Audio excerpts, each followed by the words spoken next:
पुत्रदा एकादशी पौष मास के शुक्ल पक्ष की एकादशी को कहते हैं। इस साल यह एकादशी 21 जनवरी को है।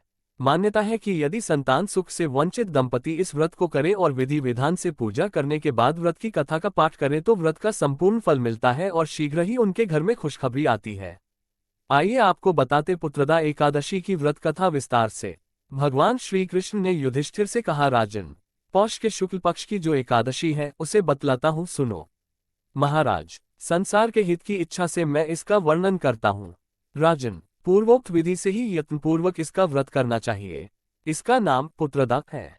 ये सब पापों को हरने वाली उत्तम तिथि है। समस्त कामनाओं तथा सिद्धियों के दाता भगवान नारायण इस तिथि के अधिदेवता हैं।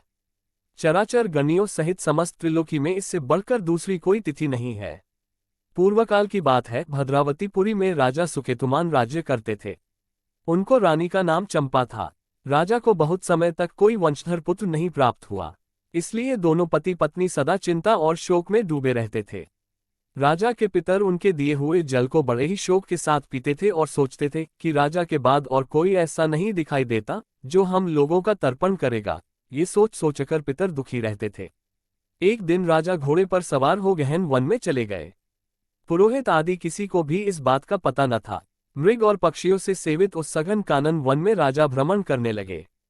मार्ग में कहीं सियार की बोली सुनाई पड़ती थी तो कहीं उल्लुओं की। जहां तहां रीछ और मृग दृष्टिगोचर हो रहे थे।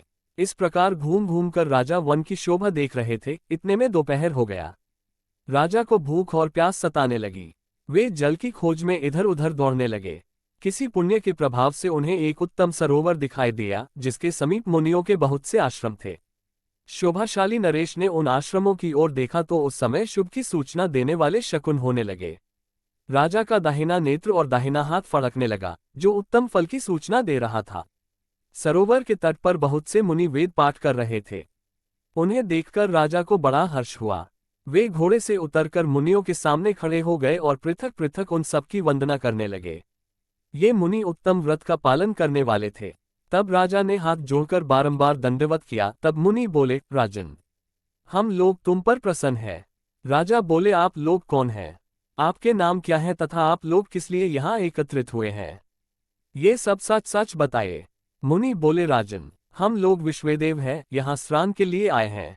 माघ निकट आया है। आज से 5वें दिन माघ का स्नान आरंभ हो जाएगा।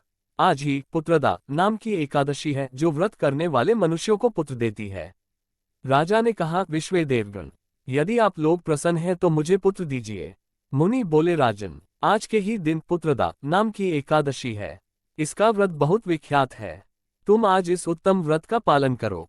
महाराज, भगवान केशव के प्रसाद से तुम्हें अवश्य पुत्र प्राप्त होगा। इस प्रकार उन मुनियों के कहने से राजा ने उत्तम व्रत का पालन किया।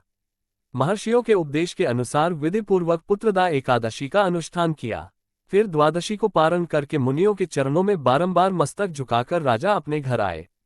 तदनंतर रानी ने गर्भ धारण किया। प्रसवकाल आने पर पुण्यकर्मा राजा को तेजस्वी पुत्र प्राप्त हुआ, जिसने अपने गुणों से पिता को संतुष्ट कर दिया। वह प्रजाओं का पालक हुआ। इसलिए राजन, पुत्रदा का उत्तम व्रत ही अवश्य करना चाहिए। मैंने लोगों के हित के लिए तुम्हारे सामने इसका वर्णन किया है।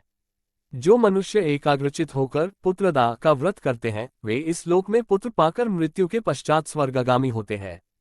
इस महात्म्य को पढ़ने और सुनने से अग्निष्टोम यज्ञ का फल मिलता है।